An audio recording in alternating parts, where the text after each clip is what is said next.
Hey y'all, it's Loretta, and I'm going to be presenting on the story. I'll start with a blanket statement. Everyone loves a good story, especially one that takes us away from where we're at. Like, we really want that right now. There's a sense of excitement and curiosity that follows you as you crack open a good book that you've never read before. For me, before I got started reading, I got a little bit of the pre-good book jitters and knew I was ready to be taken away. And I was. I was taken to the start of a brand new world.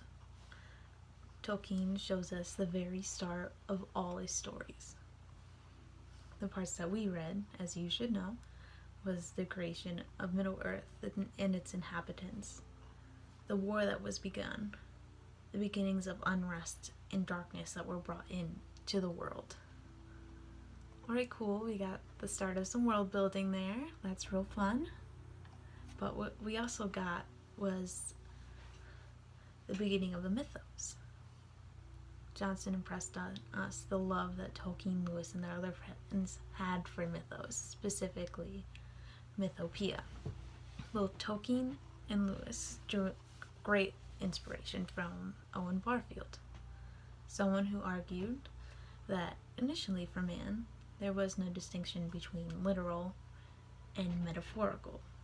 They were one and the same, showing that words within a story, specifically ones that lived within a mythos, were perceived with a different heart and mind than the ones that we have today.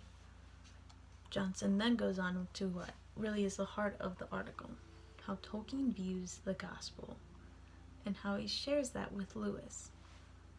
Tolkien sees the gospel as a myth, a story, while at the same time being something that actually happened. Now, it's something that he can use to be able to create smaller myths that can point back to the gospel, the truest myth. And in enjoying the sub-created myth, we come closest to understanding the most abstract concepts and will grow in what Tolkien defines as Mythopoeia. Through this lens of Mythopoeia, Tolkien challenges Lewis to view the gospel as a story, as a myth, and gain at least some of the truths that were held within it. Obviously, Lewis does, because later he impresses upon us the way that we should receive truths within stories. It does not have to be only one type of story, obviously. The truth is the most important part of the story. The way that it's communicated is less important. Just make sure it's a good story, please. If you enjoy a good story, it sticks with you, and sometimes without even realizing, the truth that the story was trying to convey to you stays with you. It enchants you. We don't realize how easy stories are to digest and the truths within them until we start talking about them.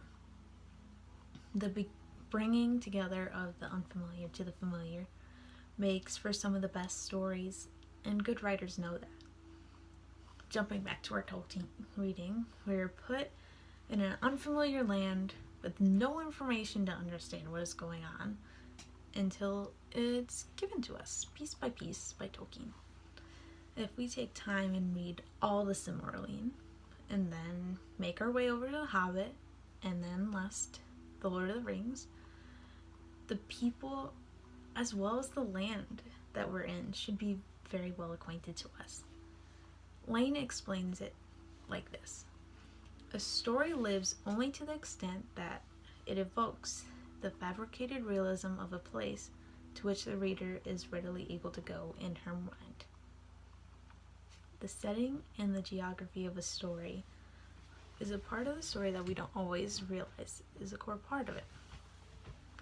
It gives a sense of grounding to a story. If the setting is familiar, you already have a point of connection to the story.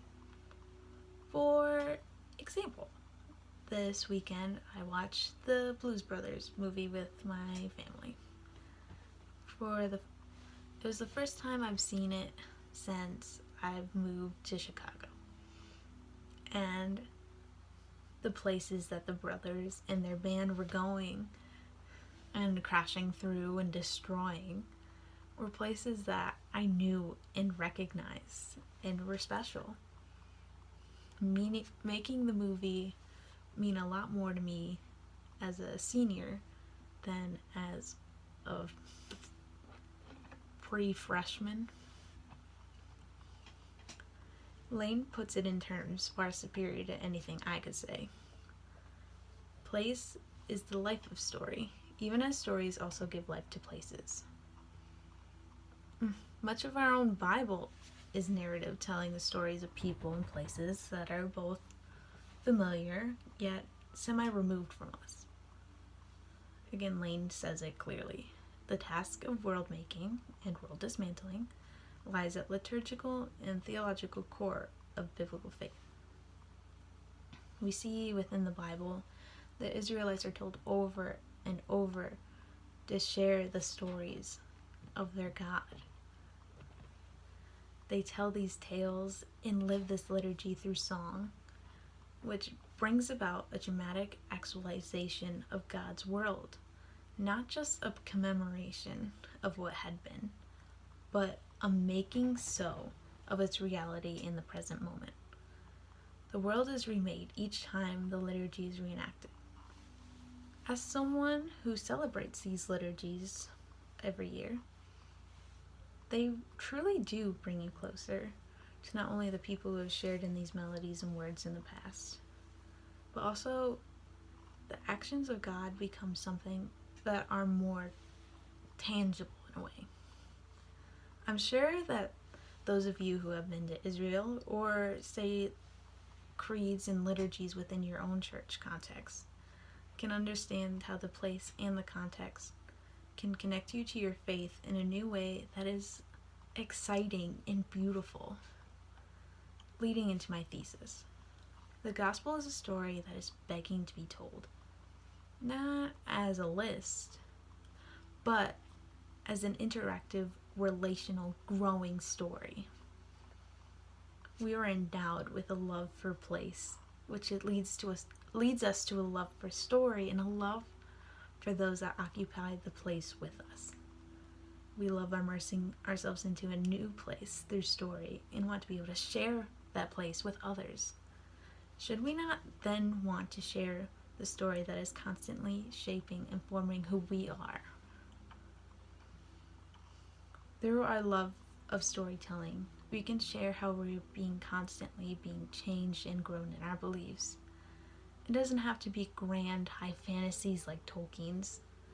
Like stated before, the story is only a means to convey the truth, not the truth itself. Jesus taught us through simple parables.